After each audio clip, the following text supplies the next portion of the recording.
बिस्मिल्लाहिर्रहमानिर्रहीम अस्सलामु अलैकुम। मैं हूं अज़ीम और आप देख रहे हैं अज़ीम फूड सीक्रेट्स। मेरी दुआ है कि अल्लाह ताला आप सबके रिस्क में ढेर बरकत अता फरमाए। तो फ्रेंड्स, आज मैं आपके लिए लाया हूं गाजर के मुरब्बे की रेसिपी। इसे बनाना बहुत ही ज़्यादा आसान है और ये खाने में बेहद डिलीशियस बनता है। तो बिना टाइम ज़ाया किए चलते हैं रेसिपी की तरफ। तो मुरब्बा बनाने के लिए हमें इस तरह की रेड कलर की गाजरें यूज़ करनी है। तो गाजरों के मैंने छिलके उतार कर इनको अच्छे से वॉश कर लिया था और इनके ऊपर नीचे वाला हिस्सा अलहदा कर दिया था। तो याद रहे कि गाजरें आपने रेड कलर की ही लेनी है और फ्रेश होनी चाहिए, क्योंकि इनका टेस्ट भी ज़्यादा होता है और ये काफ़ी जूसी होती हैं। तो इस तरह से मैंने इसकी कटिंग कर ली है। अब जो इसके ऊपर वाला हिस्सा होता है ये काफ़ी मोटा होता है, तो हम इसके दो हिस्से कर लेंगे ताकि इसे गलने में आसानी हो। तो इसके दरमियान वाले हिस्से को भी हम हाफ़ कर लेंगे। तो गाजर का जो एंड वाला हिस्सा होता है वो काफ़ी पतला होता है, तो इसे काटने की ज़रूरत नहीं है। तो मैंने तकरीबन 700 ग्राम गाजरें ली थी और इनकी सभी की मैंने अच्छे से कटिंग कर ली है। तो ये आप देख सकते हैं बेहतरीन इसकी कटिंग हुई है। तो मुरब्बे की चाशनी बनाने के लिए सबसे पहले मैंने एक कढ़ाई को चूल्हे पर चढ़ा लिया है और इसके अंदर ऐड किया है 2 कप पानी। अब 3/4 कप हम इसके अंदर चीनी ऐड करेंगे। 3 अदद हम सब्ज़ इलायची ऐड करेंगे।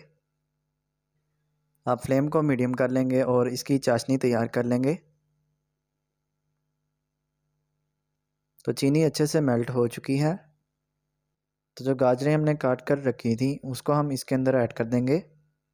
तो गाजरों को अलहदा से उबालने की ज़रूरत नहीं है, ये इसी के अंदर उबलेंगी और अच्छे तरीके से गल जाएंगी। तो चूँकि गाजरें जो हैं वो ठंडी थी और शीरा उसके डालने की वजह से ठंडा हो चुका है, तो अब फ्लेम को हम हाई कर लेंगे ताकि ये जल्दी से उबल जाएं। तो गाजरों में उबाल आ चुका है। अब फ्लेम को हम लो कर लेंगे और इसको उबलने के लिए हम ढक कर रख देंगे। तो गाजरें अच्छे तरीके से उबल चुकी हैं और 70% तक गल चुकी हैं। अब चम्मच से इनको हल्का सा हिला लेंगे।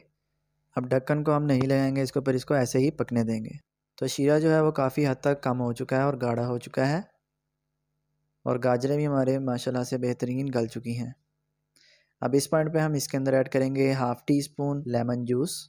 इससे जो शीरा है वो जमेगा नहीं। और 1 चुटकी इसके अंदर हम नमक ऐड करेंगे। नमक ऐड करने की वजह से इसकी शेल्फ़ लाइफ जो है वो बढ़ जाती है। आप इसको 2 से 3 माह के लिए इजीली स्टोर कर सकते हैं। तो लीमू और नमक डालने के बाद इसको अच्छे से हिला लेंगे। तो अल्हम्दुलिल्लाह हमारा बहुत ही डिलीशियस और ईजी गाजर का मुरब्बा बनकर रेडी हो चुका है। तो अगर वीडियो अच्छी लगे तो वीडियो को लाइक करें और चैनल को ज़रूर सब्सक्राइब करें। तो इंशाल्लाह मिलते हैं किसी नई वीडियो में नई रेसिपी के साथ। तब तक के लिए मुझे दीजिए इजाज़त। अल्लाह हाफिज़।